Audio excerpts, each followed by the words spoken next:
Hey everybody, back again, and today we're testing the Yatagan. We're going to be putting it through its paces, hitting it against some hard stumps, some hedges, some bottles, and some other things. Let's see how it holds up against some pretty harsh testing and see how sharp it stays at the end. I made this in about 8-9 hours in the last video. You guys can see how I constructed this if you want to. This is chrome vanadium steel. It's a type of tool steel typically used in wrenches and things like that. So it's not as flexible, let's say, as 5160 spring steel, which is what I make most of my blades out of. So I'm interested to see how the heat treat went on this, and especially since I did it in such a fast pace. You can see this is a subtle recurve blade, which is how a Yatagan is.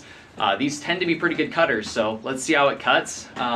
They aren't exactly the most reputable for being the strongest swords because they are so thin, so I am kind of worried about how it's going to do against the log. But let's find out together how well this functions. Let me know what you guys think at the end of the video of this sword and how it performs in the comments below. So let's get to it, shall we? Usually I've got a lot more bottles than what I have right now, but we're just using what we have. We're going to start off with a little creamer bottle. Just try and cut kind of high on it and see how that goes.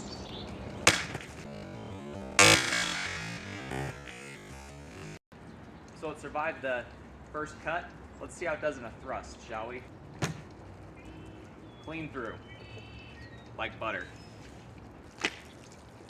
So with our sword stabbed in here, I just wanted to demonstrate it can cut its way back out pretty easily. So far I'm happy with the sharpness on this sword. Let's see what we can do with something even harder. These creamer bottles are an even thicker plastic, and these have been, in my experience, the 2 liters can bend a sword, and so can these. It's like chopping into a person's arm. Now, if you actually watch really closely here, you can see how much this blade has to flex in order to make its way through just the cap on these bottles. They are incredibly hard. So I definitely pulled that. I busted the cap to pieces and cut the top of the cap off. So let's see if I can get a cleaner cut on this.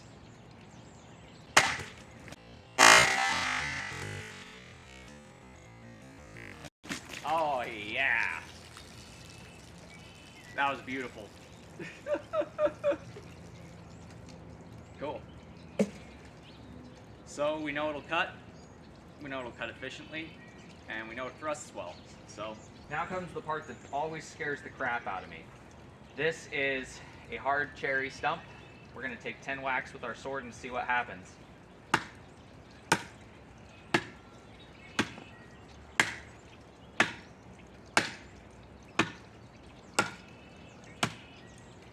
So our edge held up nicely. We didn't get any rolls or chips, just got a little dirty, and it is still straight.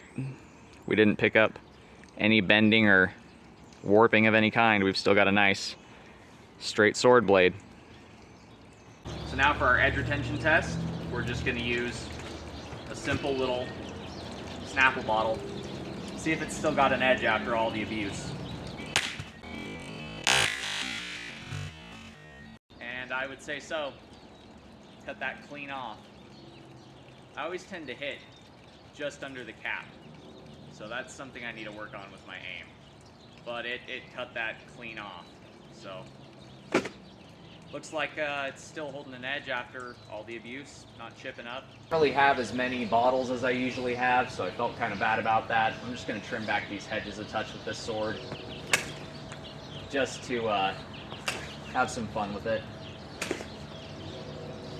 Get a feel for how it cuts.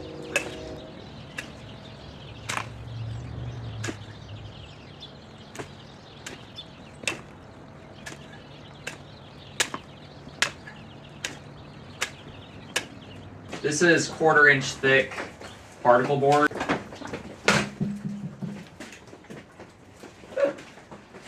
Didn't have that quite tight enough in the vise, I don't think. There's very little room to move in here with a sword. Like, I'll hit the wall if I go too far out, so.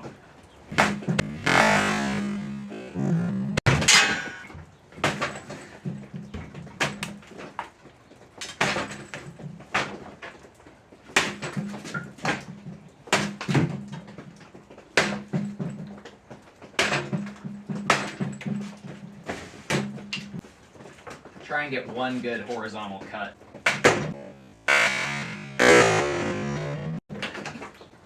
just like that. And it's doesn't seem to be affecting the edge at all. It's still a razor blade. Now I've got some cardboard. I've got 2 pieces about this size. Just gonna have some fun, see how sharp this is, see how it does in just some simple little wrist ran cuts.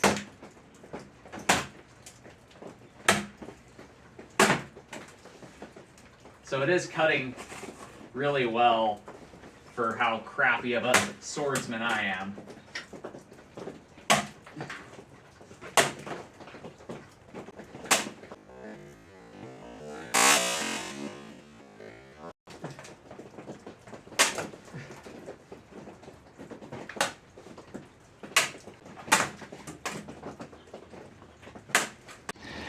So here's a better look at our hilt construction. We've got our nice leather-lined guards with that really nice kind of tarnished finish.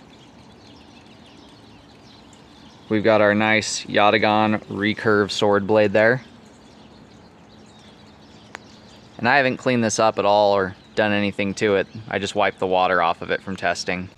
Our edge is still good. We've got that nice forward recurve still. For a one-day build, I'm actually really pleased with how this came out. I'm really pleased with how it's functioning.